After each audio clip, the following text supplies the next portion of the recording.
class. A moment to settle the mind.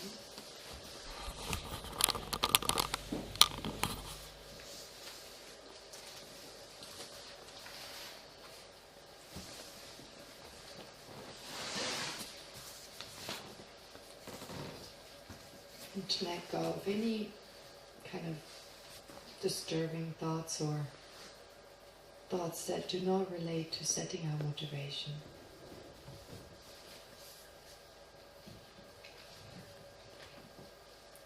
Just breathe them out.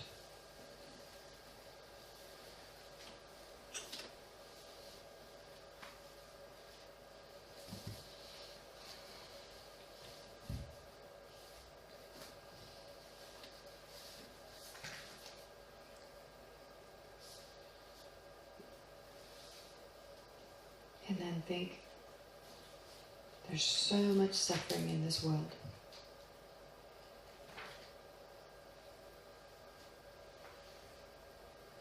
So much anxiety.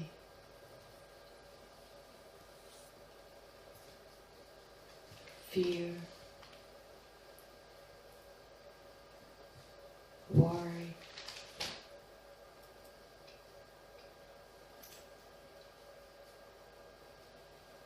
Physical as well as mental pain.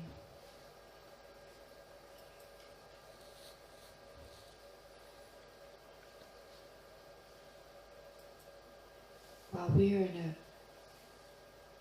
situation that's relatively fortunate,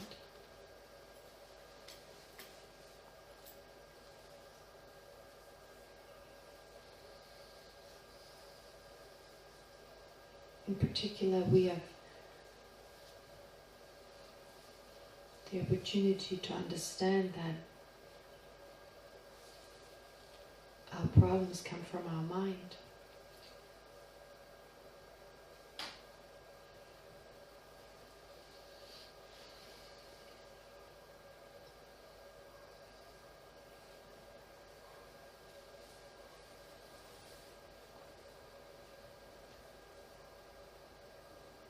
And we've encountered techniques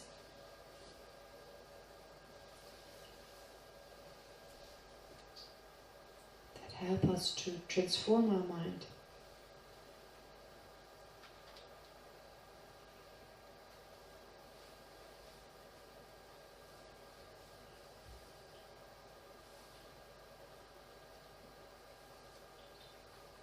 To find more peace and contentment.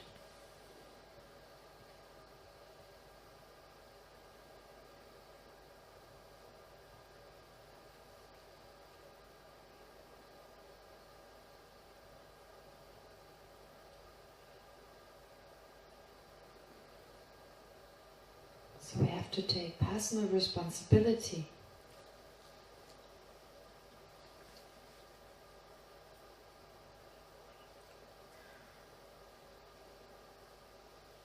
for the welfare of others.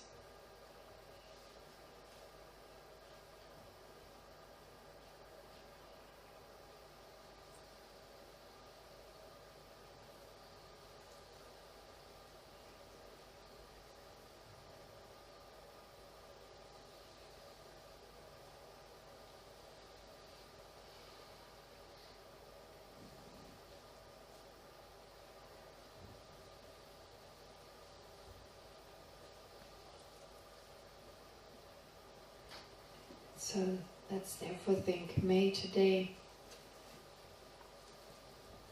become the cause for me to remove my afflictions, my anger, grasping,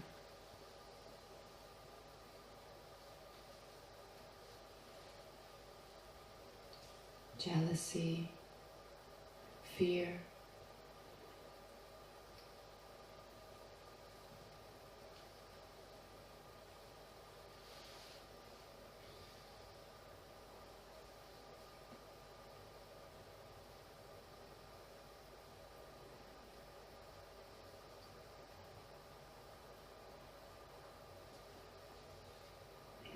able to replace those states of mind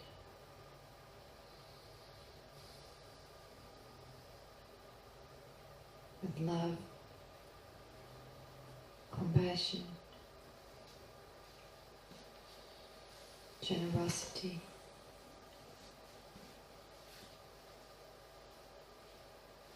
wisdom, and so forth.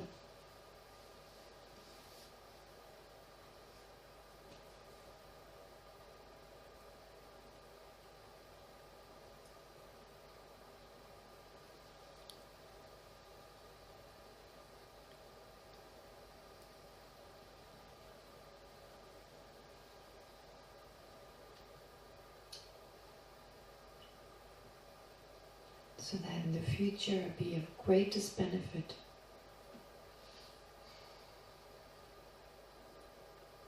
to myself,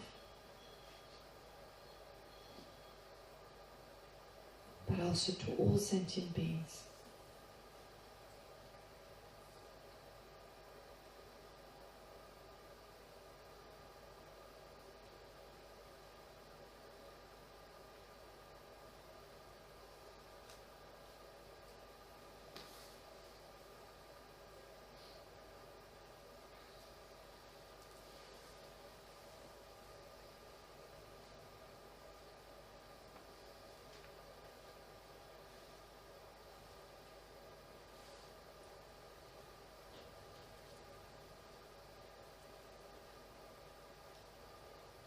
So feeling this from the depth of your heart, let's recite the prayers.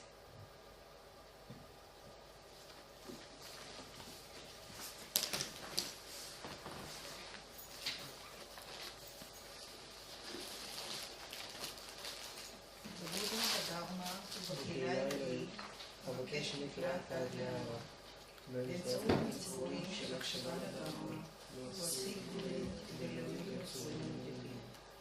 בבודה בדרמה ובקהילה עילאית, אבקש מקלט עד להרה, באמצעות המצבורים של הקשבה לדרמה, להוסיף בודדות כדי להוריד לצורים נדיבים. בבודה בדרמה ובקהילה עילאית, אבקש מקלט עד להרה, באמצעות המצבורים של הקשבה לדרמה, להוסיף בודדות כדי להועיל ליצורים נודדים. לא יזכו כל בעלי התודעה באושר ובגורמי העושר. לא ייפרדו כל בעלי התודעה בסבל ובגורמי הסבל. אילו לעולם לא ייפרדו כל בעלי התודעה מאושר ובכאב. לא יפתחו כל בעלי התודעה את מידת ההשתוות ללא משוא פנים של התקשרות ושל סלידה. Wondering whether I should introduce the Tibetan chanting. Yes, fine. For refuge? Yeah, refuge, and for the second one, for immeasurable. Can you do it? That's do you have right. it in there? Oh, yeah, then we try. Very good. Okay, let's try. What? I have a different tune now. Don't worry. Okay, let's do it slowly. And you know the meaning, so try and focus on the meaning.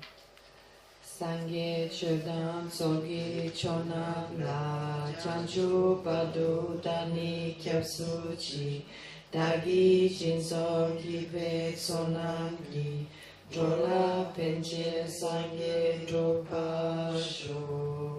Sangye chodam sogi chonam la chanchu padu dani kyapsu chi Dagi jinso ki pe tsonam ki drola penche sangye drupa shu. Sangye chodam sogi chonam la chanchu padu dani kyapsu chi. Dagi jinso ki pe tsonam ki drola penche sangye drupa shu.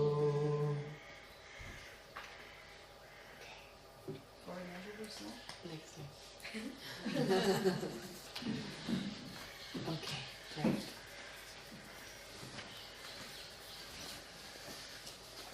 So good idea. Did you read in advance? Yeah, well, it's not really easy. It's really We read the same stuff that we covered, so that was... Well, that's also good. You read everything you've covered, but even better would be if you could read ahead. So just see. I don't understand. No, of course you don't understand. That's fine. That's why we're here, exactly. No, you don't understand, but something will stick. No, I understand, but I don't understand why they make qualities to the Buddha nature. How this relates to Buddha nature? Make Buddha nature means you four things. Okay. All right. Now, well. You are listening. Yeah. Okay. So I'll explain this. So Tsibi's question is, what does this mean? We were talking about Buddha nature, like we're talking about something totally different here. Okay. Well, important question in the sense that usually we hear the potential to become a Buddha. That's it. But what does that actually mean? So what is done here in this particular handout, what I did was I put together, like I said, how we learn it, how we go through Buddha nature. And to just tell you a few things about these 4 schools, 4 traditions, Vaibhashika, Sautantrika, Chittamatra, Madhyamika. So they're just words right now, don't mean that much to you.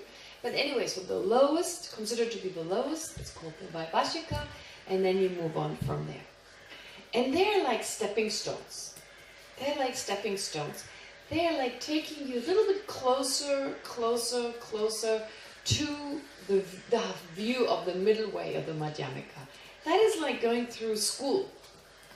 First grade, it's very gentle. You draw pictures, I don't know, bacteria and viruses, and they maybe have eyes and ears and noses, right? Like they're a very kind of simplified version of what you're trying to understand. And it's not exactly the real scientific view of what a virus is, for instance, but it gives you some understanding. And then you move closer, closer, closer to what it actually is, and it's not easy to understand. So similarly here, taking the example of elementary school and going forward to high school, so similarly here, there are these ideas that are introduced to you gently, making your mind more flexible and preparing your mind for understanding something that is really difficult to understand, especially deeply understand it. Intellectually maybe not that hard, but it's like, when we hear Buddha nature, it seems like Buddha nature is over there and I'm here. Got nothing to do with me. Now we start off with a system that's called the Vaibhashika and the Sautantrika. They put the 2 together, although there's a bit of a difference. So what do they say about Buddha nature? First of all, they don't even use the word Buddha nature. They say not everyone can become a Buddha. Seriously, that's how it feels to us. I mean, we don't even know what a Buddha means. If we understand a little bit, get a glimpse of it. So is the Dalai Lama. Oh, he's a great person. You know, there's these great lamas, the Dalai Lama, His Holiness the Karmapa, these amazing beings. And then we look at other people and go, no way, they can never become like that. We innately feel that. We may feel that about ourselves, and we may feel it about other people. So this is when you meet someone, just check, is there a sense this person may be a Buddha? Or like, oh, what a jerk. Right? Or a sense that this person is seriously limited. They can never become someone better. So we need to get in touch with our own misperceptions, our instinctive judgment when we meet someone, when we're around people, when we see animals, even worse, you know, like a tiny bug or a slug or a mosquito or a scorpion or whatever, right? Or a spider, like, Buddha? You're kidding me, that's like just theory. So, initially we have that innate sense, and it's important to recognize it. What is our sense of other living beings? How do we relate to them? Now, this is not something you can change right away, but to compare your own view of people and what you learn about people. Okay? And is there a discrepancy? Or can you see yourself thinking, oh, this person will become a Buddha? Now, like I said, naturally, initially, okay, people can get better. They can become wiser. They can become better people, or they can have more wisdom. Yeah, we can understand that. And that is reflected by the Vaibhashika and the Sautantrika. Everyone becomes a Buddha? Oh no, that's taking it too far. But everyone can become an Arya. As we're here, Arya means realizing reality, understanding things, getting a sense of how things really are. So that's already a huge step. So they don't say Buddha nature, they don't use that word, they use the word Arya nature. Vaibhashika and Satantrika. So they use that word Arya nature. So before I go into the text, just to tell you this much. Okay, so there's a little bit left of like a source text here. We can do that later. It'll come up again later. I told you the sutric source that the Buddha said, or the Buddha gave, or that's part of the Buddha's teaching on Buddha nature. And then you have a verse here, from Maitreya's text. I told you this is the root text, basically, except for besides the sutric text, you have a source where Buddha nature is set forth in the sutras, and then you have a source where Maitreya sets forth Buddha nature. Okay. And then basically, based on all these explanations, there are different ways of explaining it. So the Vaibhashika and the Satantrika, they say not everyone can become a Buddha. Not everyone can. Some sentient beings can, but only a few. Basically, only a few can become Buddhas, and the rest can become liberated. Okay, everyone can become liberated, and at least can realize reality. Every living being has that potential. Now that's already huge. Okay, so what do you need for that? You need to have something already. So for instance, you need to have the ability of water to become clear. There must be something in the nature of water that enables us to clean the mud from the water. Okay, I said to you yesterday, our mind, actually, our main faculty is our consciousness. That's the main aggregate we have. And everything comes down to that. But that particular mind, that consciousness right now is restricted, temporarily restricted. It won't be like that forever. But to become aware, yes, we can go beyond of what is possible right now. And it's only through Dharma practice or certain spiritual practices that we can get a sense things can change. But we need something there. There must be something there. There must be already something in the mind that enables that change. Because fire can never be changed. The nature of fire is to be hot. It can never be changed to something cold. You can never have cold fire. So it's in the nature of fire to be hot. Now, taking that analogy, there must be something in the nature of our mind that enables the mind to remove the afflictions. And it's the mind that removes the afflictions. When we say, I remove the afflictions, I'm just labeling I on the mind. It's the mind that removes the afflictions. It's the mind that meditates. It's the mind that removes the afflictions. Okay? So it's just for the sake of convenience, I say, we remove our afflictions. But really, when it comes down to what does so, it's the mind. So the mind cleans itself because it has the potential to do so. Okay, so that's the kind of understanding we're trying to gain here. And the Vaibhashika and Satantrika says what you need, what is your Buddha nature? Buddha nature or Arya nature is, it's basically not so much a nature, but rather a characteristic that some people have and some don't. Again, the idea not everyone can become a Buddha, and not everyone can become a Buddha now, or not everyone can become a Buddha, and then everyone can eventually become an Arya being, but only when they have this Arya nature. So here they're not really saying there's something naturally there, but there's something that slowly is acquired, and once you have that, then you have the potential to become a Buddha. You see, there's a difference here. There's a difference here. So they're saying, sorry, not a Buddha, an Arya or become liberated. So the Vaibhashika and the Satantrika says only a few people become Buddhas. But everyone can become an Arya, everyone can become liberated, right? They're not really talking much about it, but it's implied. But then, they don't say we have some nature, something that is with us at all times. They say over time you develop an Arya nature. So it's quite different. It seems, I mean, if we think about it, we all have the nature to become Buddhas. Well, maybe for us it's easier to understand, we're more used to it. But for some people who followed the Vaibhashika, the Satantrika, it was difficult. Like, we're so different. We're all so different from each other. So the fact that we all have something in common, I guess, was overwhelming. So they said, over time, some people develop an Arya nature, a potential, an ability to do something. So little Roma, I can tell it on her face. She's really struggling with that idea. Because now you're saying that this is something from the outside that we don't have. No, it's not something from the outside, because it's not like someone is giving you Arya nature. You still have to acquire it. But they don't talk about something that is there since beginningless time. I mean, it's overwhelming to talk about it has always been with us. They talk about it's a quality we can acquire, but we have to acquire. No one gives it to us. So we accumulate enough merit, we listen to teachings, and then this kind of Arya nature is developed. Okay? So it's weird. I know it's weird because we're used to the opposite. If you train the way we are usually trained, we don't have that trouble. It's kind of like you start by Vaibhashika, well, being happy with few clothes, with the clothes you have.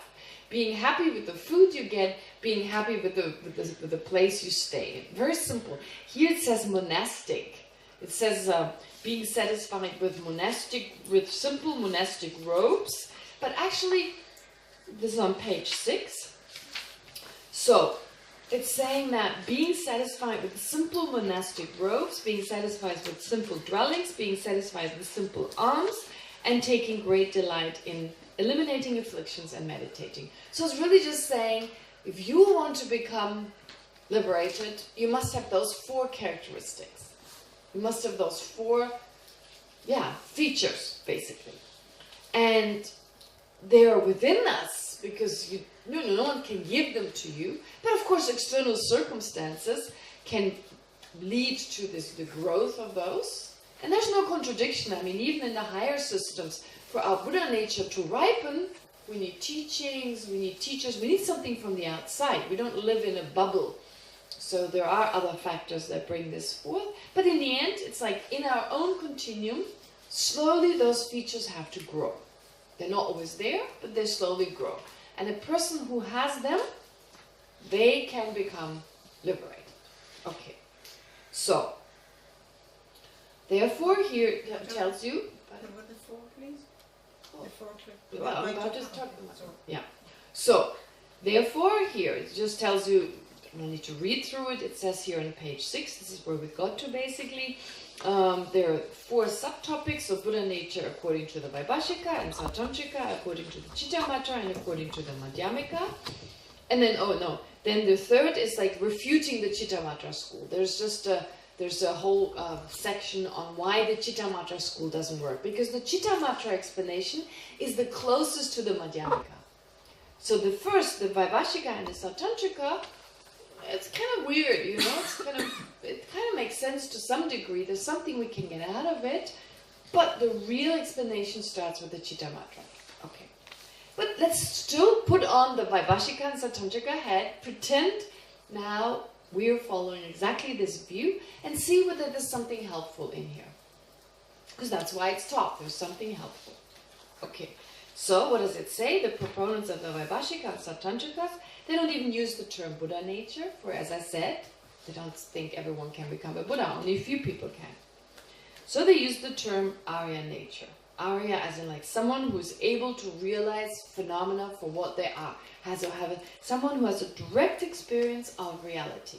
That is literally the word, well that's supposedly in the Buddhist context the meaning of the word Arya. It's been used, it's been misused many times. Yeah. One that can attain nirvana? Well, it doesn't even go to that degree. Actually, by implication, the Vaibhashika and the Sautrantika would have to say, because they never say, not everyone will have. But on the other hand, according to what they say, I mean, they don't specify, but somehow it seems to be also implied that some people will never make it. Right? So they don't say not everyone will make, they don't say you can't be liberated, They're not clear on that. But they also seem to be saying not everyone has Arya nature, and they're not clear about whether people can attain this nature or not. So it's all that haziness, this explanation that is lacking. which makes perfect sense. It reflects our own mind. We have ideas about certain things and views about others, but in the end, it's not really clear. Okay, so it's not that clearly explained, but we get some idea, some sense here. Okay, so here we're talking about Buddha nature, or not Buddha nature, but Arya nature.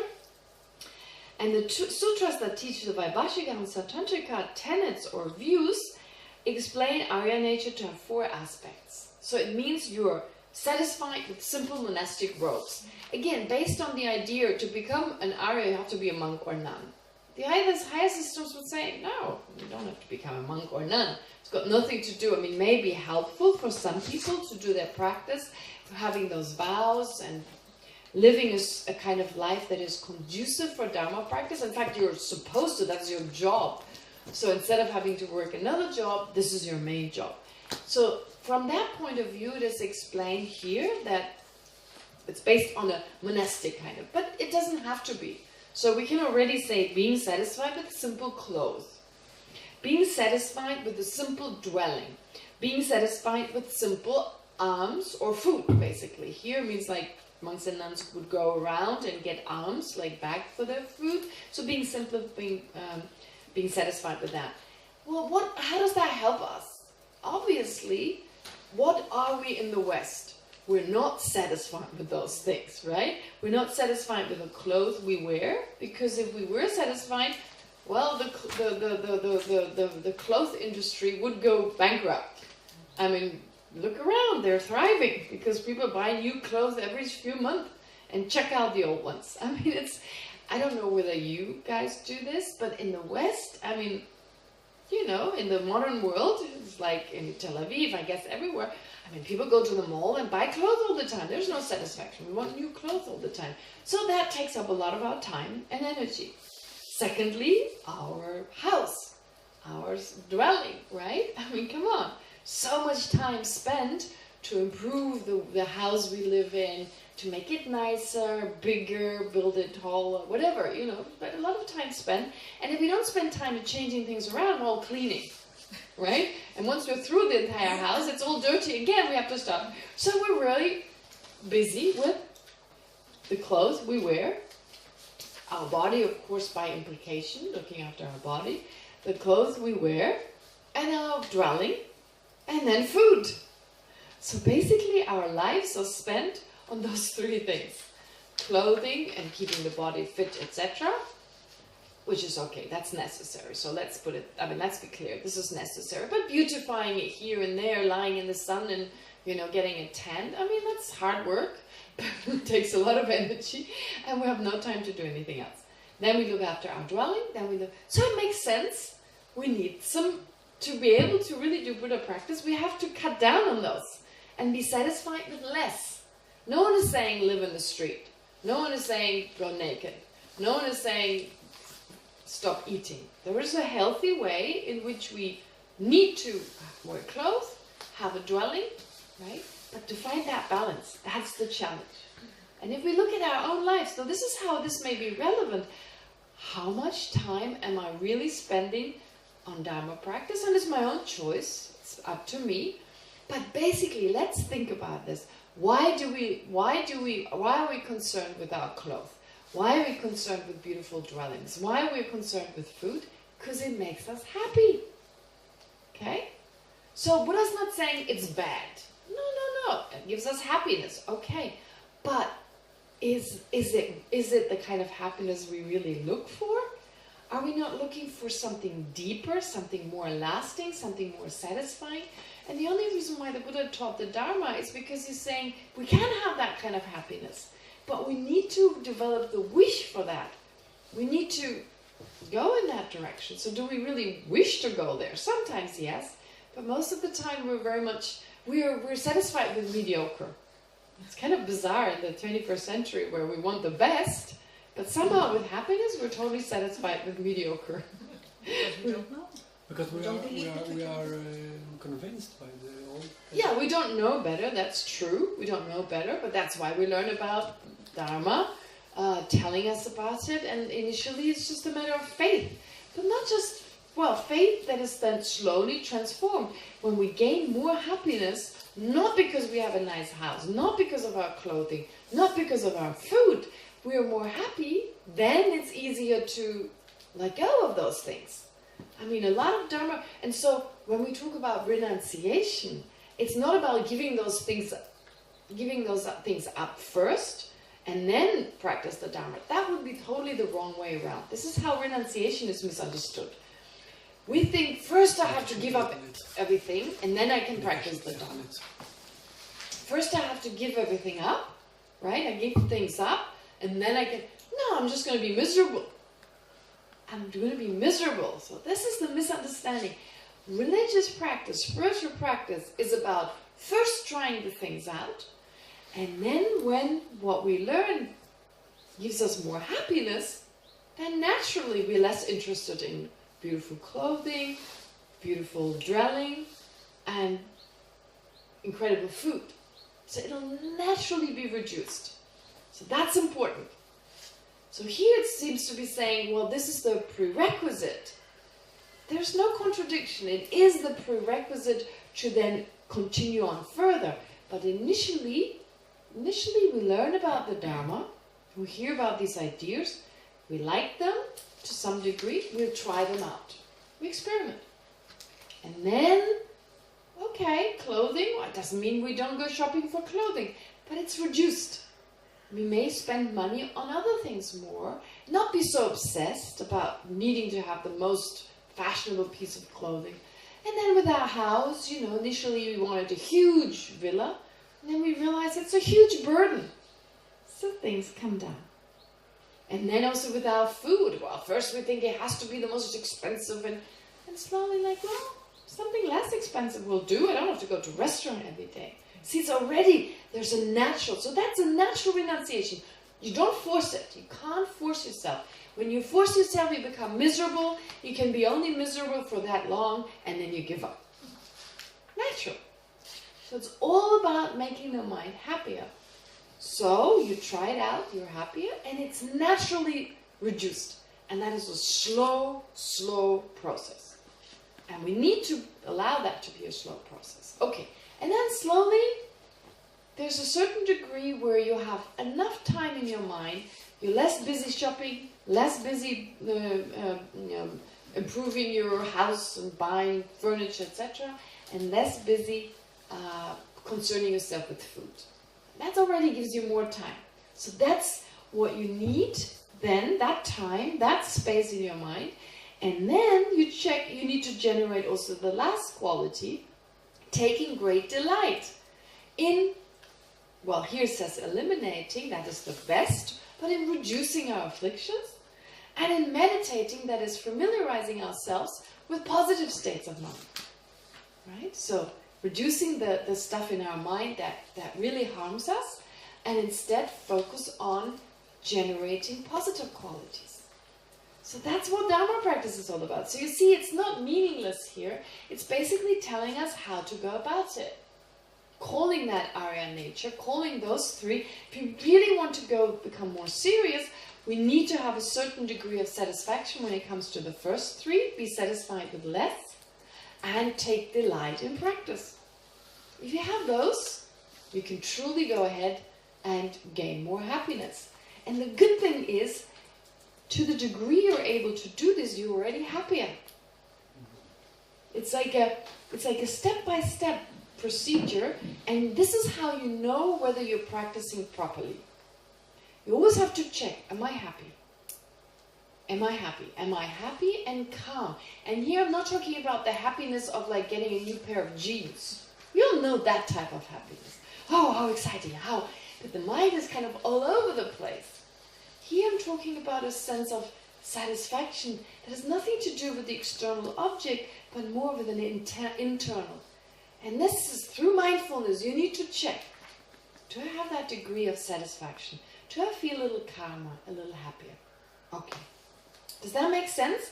So again, it's just giving us instructions how to go about it. Do I feel happier? And if there's a sense of unhappiness, why? We need to find out. Do I have jealousy maybe? Because of someone else doing meditation better? Or bringing all my afflictions, right? Or am I forcing myself to do something which I shouldn't do. All right. Anyway, so I hope this part therefore gives us some sense how those 4 are something you build up naturally, but then you need them to go further and engage in spiritual practice. Okay? And this is all reflected in the spiritual systems, where practitioners are satisfied with simpler clothes, simpler dwellings, simpler arms. Unless you're the Pope. I mean, I'm kidding. No. I mean, but I want to ask you, yeah. these things people do like in Hinduism and Yes. Heliocentric. Yeah, exactly. But they don't do it to develop their potential of being Buddha. Okay. And they will not. Well, what I said earlier, so Tsipi is saying, well, how could that be? Her question is really, how could that be a condition? How could that be something you need in order to be able to enhance your mind? Because what we talk about as enhancement, maybe not Buddhahood, but if those few that become Buddhas, according to this tenet system, they need this. And then also in order to become liberated, you need this. So there's a contradiction here from the point of view of other religious systems describing the same thing. Like in Hinduism, you also talk about that. Is there a contradiction or not? Do you see a contradiction here? No, why? Why not? Because even a Christian person can practice that, so why is the contradiction? They can No, but practice Siddhi is saying they're not aiming for enlightenment or for becoming liberated, reducing their afflictions. So why is that a condition that the Hindus also have? So that is, the Hindus, they aim for something different. Their goal, they call it moksha, but it's not the same thing. Plus in Christianity and Judaism, the goal is to become one with God or to be born in heavens, I don't know. So different goals. So how come those are also conditions they seem necessary? It's a start. Pardon? It's a start. It's a start. Okay. What else comes to mind? What do you think? Change the focus from the outside to the inside. Ah, so in other religious systems, there's also our tendency, when we don't engage in spirituality, we're total materialists. The focus is just on the external. So here we're trying to bring the focus and take it towards the inside, basically. And is that different to other religions? No, they also emphasize that. That's why the Dalai Lama oftentimes talks about, look at the similarities between the religious systems. In that sense, they're similar. They also recognize that love is important. They recognize that our anger is harmful. Okay? Whereas when we live a non-spiritual life, it's about material happiness, killing our enemies. So other systems, they also talk about don't kill, don't steal, those negative actions, and instead, so there's this great similarity. I know it belongs to the next course, next week, about the... Okay, but let's just leave that question. If it's well, I don't want to, for the class to be too much... because yesterday you emphasized on the potential, and now it's come down to This is Vaibhashika. secular practice. Yes. The simple life. Right, exactly. That's true, yes. I think the difference lies in the way we perceive reality. Mm-hmm. Because also in the Vaibhashika, Mhm. they talk about the non-self. Mm-hmm, mm-hmm. And in the other religions, they don't talk about the non-self. Right, So right. the practice is, even here, what makes Buddhism different.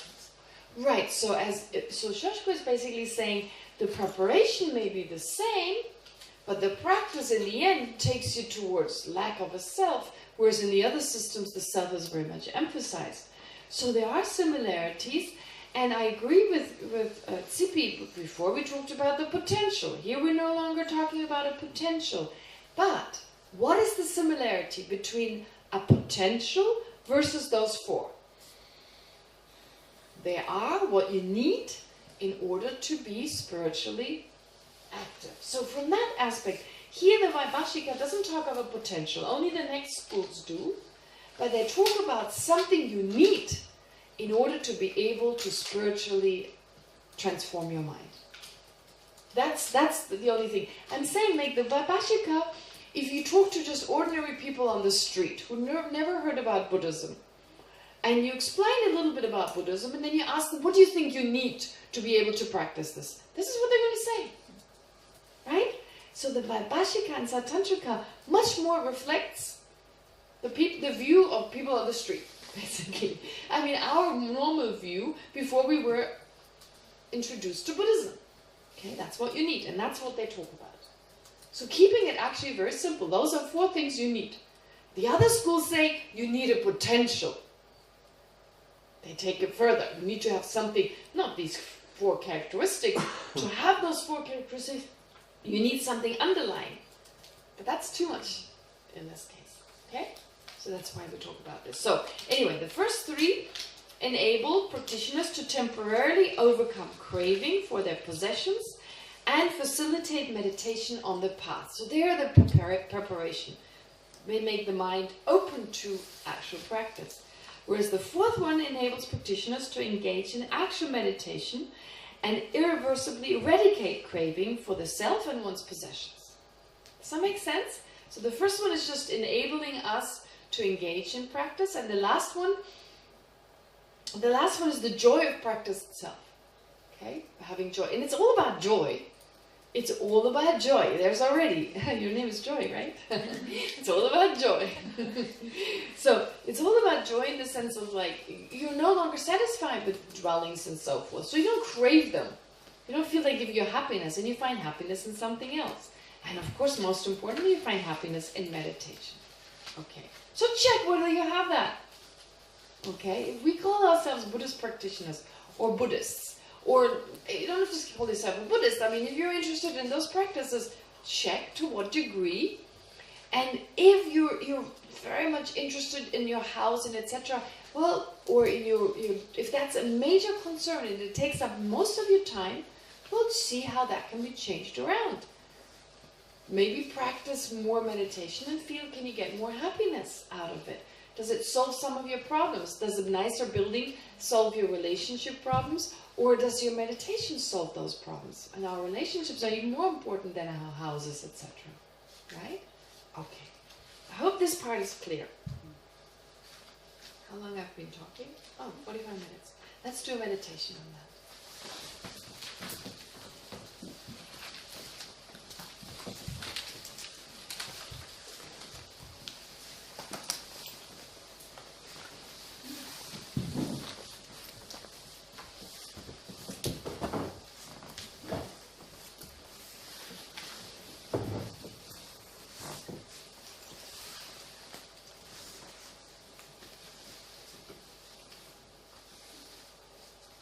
Just to clear your mind,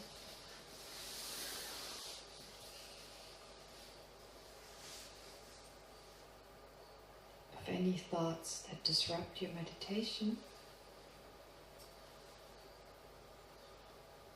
focus on your breathing